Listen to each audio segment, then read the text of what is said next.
Buenas noches, nos acompaña Claudio Lozano, director del Banco Nación. Le vamos a preguntar cuáles son las herramientas que tiene hoy el Banco Estatal para aquellos emprendedores, aquellos pequeños productores, aquellas pymes que están tratando de moverse en esta pandemia. Porque tiene que haber alguien que no busque solo la rentabilidad económica. Tiene que haber alguien que se ponga al lado del emprendedor, al lado del pequeño productor y que sepa de esas necesidades.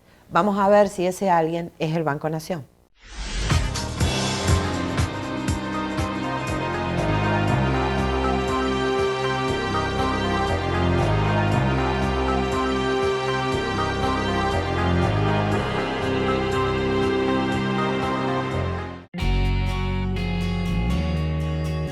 Amo la música, amo cantar. Y cada día es un nuevo desafío. Al momento de hacer una pausa, elijo los nuevos yogures Delicious de Manfrey. Sabores tiramisú y lemon pie. Riquísimos. Un sabor tan intenso como el de mis canciones. Me gusta Delicious. Me gusta Manfrey. Manfrey, eso que te gusta.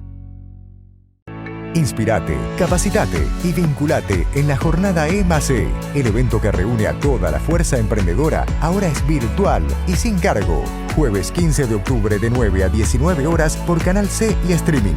Más información e inscripciones en fundacionemace.org.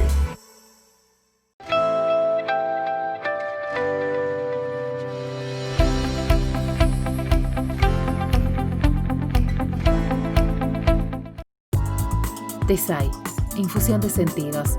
Desde 2013 creando exquisitos blends de té en hebras. En nuestro tea shop encontrarás regalos originales, tazas, cuencos y todo lo que necesitas para completar la experiencia. Dale una vuelta al sabor. Date una vuelta por Tesai.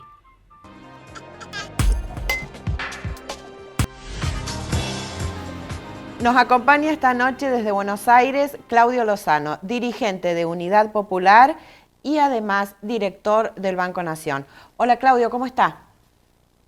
Sí, ¿qué tal? ¿Cómo estás? Bien, bien, gracias a Dios, bien. Acá sorteando, agradeciendo la lluvia y sorteando la pandemia que en Córdoba parece que ha venido con fuerza. Ustedes ya están, gracias a Dios, bajando un poco, en Córdoba todavía no.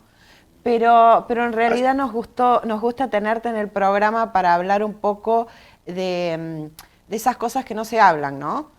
De esas noticias que por ahí no salen. Sabemos que el Banco Nación está haciendo muchas cosas por aquellos pequeños productores, por aquellos pequeños emprendedores que a pesar de la pandemia, a pesar del dólar blue a 184 como acá en Córdoba, a pesar de toda esta coyuntura que nos está asfixiando, tratan de salir adelante. ¿Cuáles son hoy las herramientas que el banco ofrece en función de esta coyuntura y de esta realidad que nos toca en este 2020 tan difícil?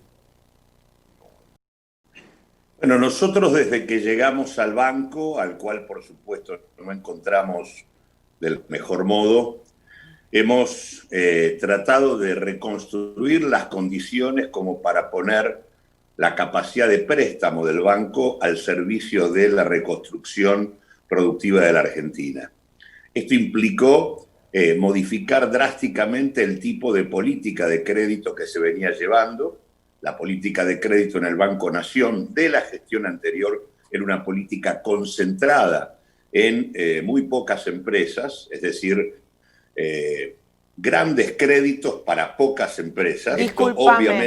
Discúlpame, grandes créditos para pocas empresas y que a veces no tenían los avales suficientes y se hacía por un llamado telefónico. Digo, y estoy hablando concretamente de Vicentín, cosa que está comprobada, ¿no?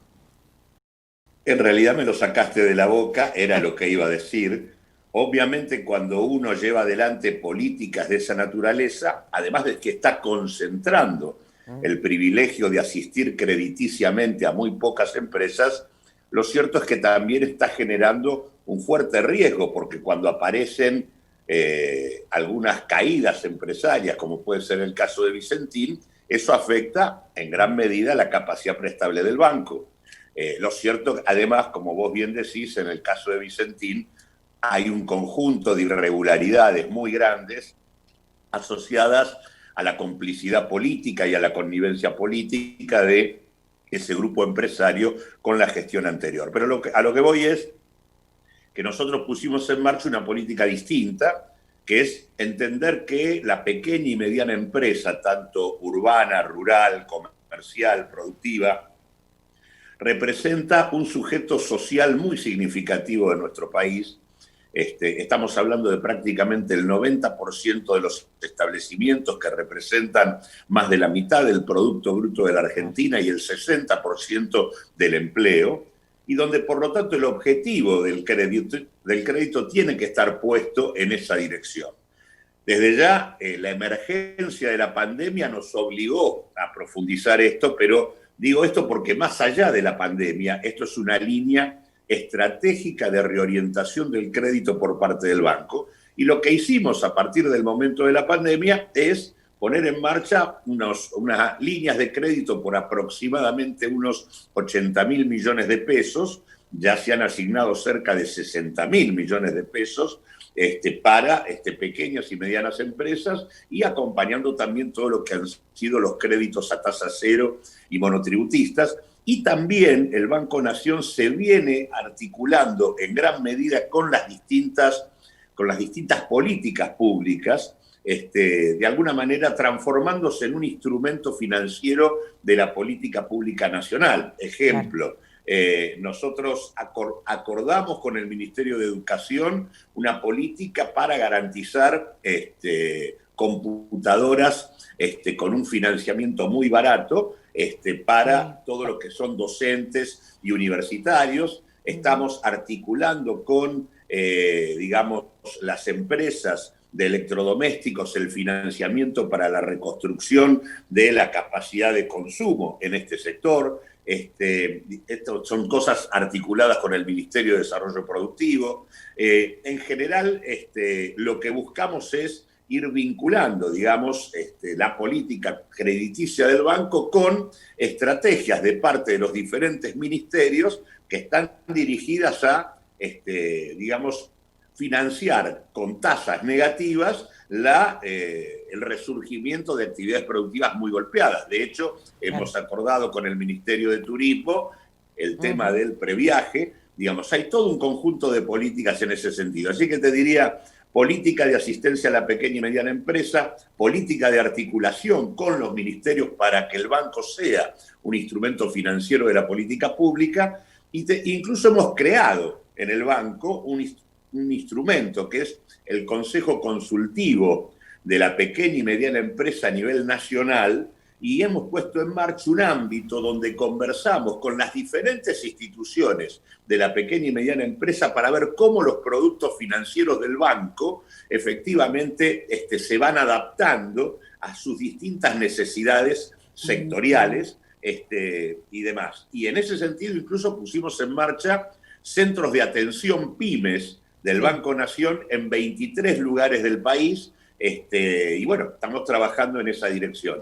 Junto con esto también hemos creado el Consejo Consultivo de la Economía Social y Popular, es decir, estamos tratando de abrir el banco para que sean más los actores que de alguna manera queden incluidos dentro de la estrategia financiera de la institución. En realidad, ese es el sentido del Banco Nación. Es un banco que sí, que muchas veces, lamentablemente, a los efectos bancarios, tiene que trabajar con tasas negativas a lo mejor, pero el sentido es que sea un banco estatal para que pueda mover la matriz productiva en situaciones como estas. Además, hay que también desvincularse de esta idea de que al país lo van a sacar adelante Toyota, General Motors, AGD, Arcor,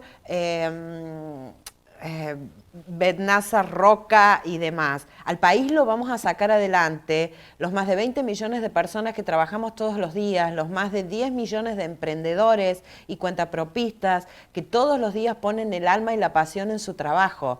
Y esa gente, lamentablemente, en los bancos privados no tiene una respuesta.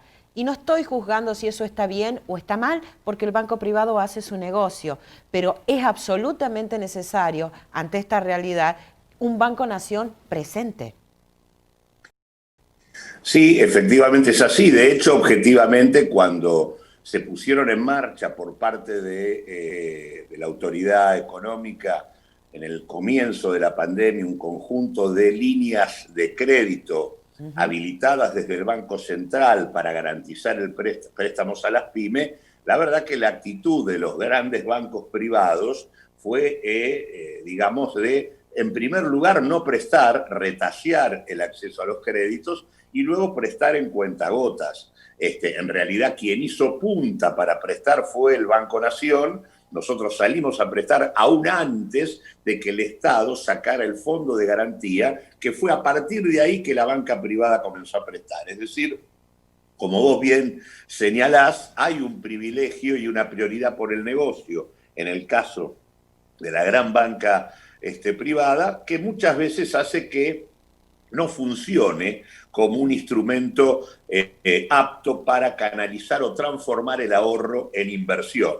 Y la verdad que nosotros necesitamos de una banca pública que pueda actuar como fomento del desarrollo productivo y de financiamiento de las necesidades de consumo del conjunto de la población. Y por ende, bueno, en esa estrategia estamos, y estamos tratando de que el banco, bueno, pueda contribuir en un contexto muy difícil, como en el que estamos, pero en donde nosotros creemos que en tanto la pandemia vaya aflojando, existen condiciones ciertas para que la Argentina se recupere, en tanto nosotros podamos combinar la recomposición del poder adquisitivo de la población para aumentar la demanda y ampliar el mercado interno, con el uso de la capacidad instalada. La Argentina hoy tiene un parque productivo parado, por lo tanto hay inversión ya hecha que no está siendo utilizada. El mejor estímulo hoy para el desarrollo de la actividad es la mayor demanda en el mercado interno, y esto tiene que ser acompañado por el financiamiento dominantemente del capital de trabajo y concentrado en el sector pyme. Así que poder adquisitivo, uso de la capacidad ociosa y financiamiento del capital de trabajo, donde la banca pública tiene que ocupar un rol central, son tres elementos fundamentales para una recuperación rápida de la actividad económica de la Argentina. En cierta forma esto lo vivimos en el 2003, ¿no? A partir de Néstor Kirchner y el sistema económico que implementó. Empoderar al consumo interno y que sea el consumo interno el que en realidad mueva todo el engranaje para después sí poder salir a vender al mundo. Pero mientras tanto, el que tiene que empezar a caminar es el consumo interno. Sí, por supuesto, aparte porque el consumo interno representa prácticamente el 70% de la demanda de nuestra economía. Las ideas de recomponer en base a exportaciones exclusivamente es una idea profundamente limitada, sobre todo además porque por la configuración económica de la Argentina, el sector exportador es un sector fuertemente concentrado en muy pocas empresas y fuertemente especializado en actividades de carácter primario y de bajo valor agregado. Consecuentemente, en gran medida nosotros necesitamos producir una reconstrucción sobre la base del mercado interno que empalme con una transformación productiva que nos permita armar un sector exportador mucho más diversificado y con mayor valor agregado. Digamos, valor agregado que incluso modificaciones respecto a la pauta productiva del propio sector agropecuario, ¿no? Sí. Claudio, ¿usted ve que las medidas que se están tomando en este momento desde economía van por este camino que usted está hablando? Porque a veces uno que no sabe de economía o que no llega, le parece que no. Por eso le pregunto a usted. Yo creo que estamos hoy atravesando una coyuntura bastante compleja, donde hay, digamos, un conjunto de presiones por parte de distintos sectores, concretamente fondos especulativos, que quieren a toda costa salir de la Argentina porque quedaron entrampados, vinieron a buscar rentas fáciles, se desmoronó el esquema macrista y quedaron en esta situación y presionan concretamente sobre el mercado cambiario, generando las turbulencias de los últimos días. Tenemos también actitudes especulativas y de presión por parte de grandes sectores exportadores que retienen divisas cuando debieran haberlas liquidado. Hay una tendencia a tratar de, por decirlo de alguna manera, condicionar al gobierno para que el gobierno avance con estrategias de ajuste tradicional. Es decir, hay claramente una batalla en el mercado cambiario hoy donde algunos apuestan a un salto cambiario brusco que de alguna manera produciría efectos sumamente complicados sobre la situación social. Argentina hoy tiene prácticamente el 47% de la población en situación de pobreza, es decir, 21 millones de personas en esa situación, y 12% de personas en situación de indigencia, casi 6 millones bajo la línea del hambre. En este contexto, lo menos adecuado, lo que produciría un efecto caótico en materia social, sería que se produjera un salto cambiario. ¿Cómo será lo mal que estamos que ni siquiera el FMI nos propone un ajuste? Entonces, en ese sentido, creo que hay que ver que acá hay sectores que buscan tratar de posicionarse por vía del salto cambiario para quedarse con la mayor tajada de la recuperación futura de la Argentina. Y esto debiera servirnos de escarmiento, porque también es cierto que estas presiones que se dan hoy en un contexto muy particular. Argentina negoció su deuda en acuerdo con los acreedores. Argentina en realidad tiene un saldo comercial proyectado para este año de 17.000 millones de dólares, es decir, no es cierto que la Argentina no ha tenido dólares, tiene dólares a diferencia de otras veces, y además el dólar oficial ha evolucionado en relación con los precios, por lo tanto nadie puede decir que está atrasado, y sin embargo las presiones están igual. Lo que quiero decir, algunas fantasías que a veces algunos economistas dicen, como pensar, bueno, si yo acuerdo con los acreedores, todo va a andar perfecto, o si mañana cierro el acuerdo con el fondo, todo va a estar genial. Esto, en realidad, hay que tratar de no comprar estas ilusiones y entender que uno tiene que tener una administración muy precisa, sobre todo del mercado cambiario y del comercio exterior. Y digo esto porque durante todos estos primeros meses, de estos 8 o 9 meses de este año, una de las cosas que ocurrió y que han hecho que el Banco Central perdiera reservas es que, por ejemplo, se permitió la cancelación de deuda por parte de grandes grupos empresarios y transnacionales utilizando el dólar y las reservas del Banco Central cuando se trata de empresas que efectivamente tenían dólares propios porque los habían fugado durante los últimos 4 años, o que tenían capacidad de reestructurar sus vencimientos, y en realidad se han ido casi 7.000 millones de dólares por esa vía. Del mismo modo que hay cerca de 4.000 millones de dólares que los exportadores no han liquidado y que deberían haberlo hecho. Es decir, los controles a la hora de tener un rigor preciso sobre el ingreso y salida de divisas no han estado a la altura de las circunstancias. Por lo tanto, digo, el tema de la administración del comercio exterior, que es un tema que se discutió cuando se pensó la situación de Vicentín, porque era la posibilidad de tener una empresa testigo en el comercio exterior, ese tema tiene que volver a formar parte de la discusión de la política económica en la Argentina. No podemos seguir pensando en que la construcción de una Argentina para todos, que es el objetivo que tenemos, no tiene algunos actores que siguen creyendo que eso no debe ocurrir y que conspiran en los distintos mercados cuando se ponen en marcha estrategias de esta naturaleza. Esta coyuntura es una coyuntura donde están apretando para que el gobierno siga el rumbo que no debe seguir. El gobierno debe sostener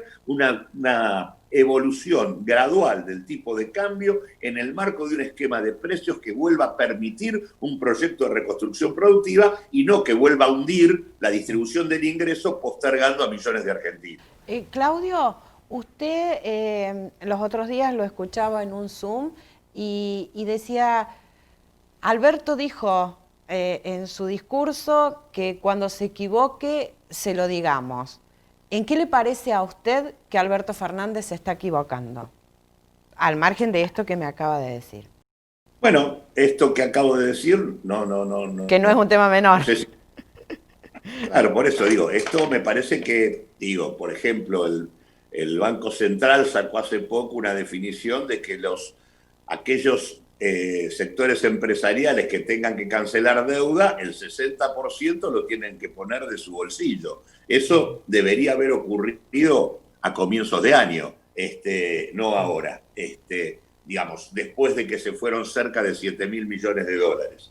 Pero más allá de esto, creo sí que hay un tema que me parece que estuvo en la discusión oficial hasta hace un par de meses, y de repente ha desaparecido, que es el tema de, en un contexto de tanto deterioro social y laboral como el que tenemos hoy en la Argentina, y que es imprescindible modificar para esto que hablábamos antes, de recuperar el poder adquisitivo en el mercado interno, hay un tema del cual hemos hablado, y el gobierno incluso lo tomó, el propio Alberto Fernández habló de esto, también el ministro Daniel Arroyo, que es la puesta en marcha de un salario de carácter universal equivalente a la línea de indigencia, por lo menos, la línea del hambre, para todos aquellos sectores que se encuentran y forman parte del desempleo y la informalidad. Esas millones de personas que en el marco de la pandemia aparecieron ante los ojos de todos, anotándose 12 millones de personas para cobrar el IFE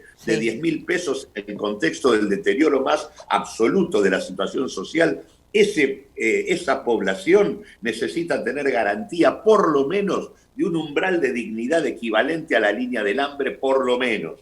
Por lo tanto, digo, ahí ese tema es un tema central y es un tema además que serviría para levantar el mercado interno y consecuentemente actuar como un mecanismo de dinamización de la actividad productiva. Yo creo que la pandemia, más allá del drama que produce, también puso sobre la mesa un conjunto de cuestiones. Primero, la importancia de la salud pública. Segundo, el tema del hacinamiento habitacional y el déficit de vivienda en la Argentina.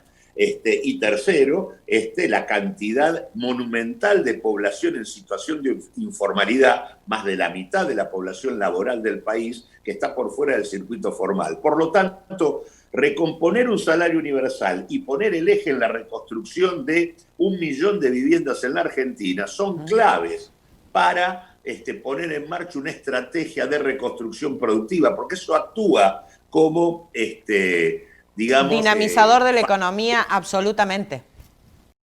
Exactamente. Y aparte, bueno, uno sabe que con la construcción y con la demanda de los sectores más postergados, no estamos demandando consumo importado, estamos demandando producción local y consecuentemente actúa para reconstruir el aparato productivo también. Así que me parece que esa direccionalidad a veces, en los últimos meses sobre todo, en el marco de estas presiones que estoy mencionando, de alguna manera están perdiendo lugar cuando no debieran hacerlo. Muchísimas gracias, Claudio. Se nos fue el tiempo, pero me quedo con eso. Me quedo con lo importante que sería una especie de asignación universal a todos aquellos que hoy no tienen ningún acceso y que se encuentran bajo la línea de pobreza, y con la construcción de 1 millón de viviendas. ¿Por qué? Porque si hay sectores que en realidad vio la teoría del derrame, bueno, si hay sectores que derraman realmente, esa es la construcción. Entonces, ojalá que lo escuchen, ojalá que se vuelva a ese eje y que de a poco se vaya moviendo todo. La pandemia va a pasar, y si no pasa nos tendremos que acostumbrar a vivir con este bicho, como dice Schiaretti, dando vueltas. Ahora, lo que no nos podemos acostumbrar es a vivir pobres y a estar mal y a que haya gente que no tenga acceso. Eso no lo podemos permitir. Como tampoco podemos permitir que la salud pública deje de ser ministerio y que no deje de tener la importancia que debe tener. Desde ese lugar me parece muy importante que se vuelva a estos ejes, que se vuelva al eje de la asignación, que se vuelva al eje de la construcción de 1 millón de viviendas, porque eso dinamiza y bueno, y vaya si eso derrama, ¿no? En el debate del presupuesto hay una oportunidad para todo esto. Ojalá nos escuchen. Muchísimas gracias. Buenas noches. Ya escuchemos entonces de qué se tratan las herramientas que puede brindar el Banco Nación, pero también escuchamos de esto que parece que hoy se está dejando de lado, Espero que los diputados nacionales lo tengan en cuenta para que cuando discutan el presupuesto tengan en cuenta esto de 1 millón de viviendas y esto de una asignación universal para todos aquellos que están bajo de la línea de pobreza.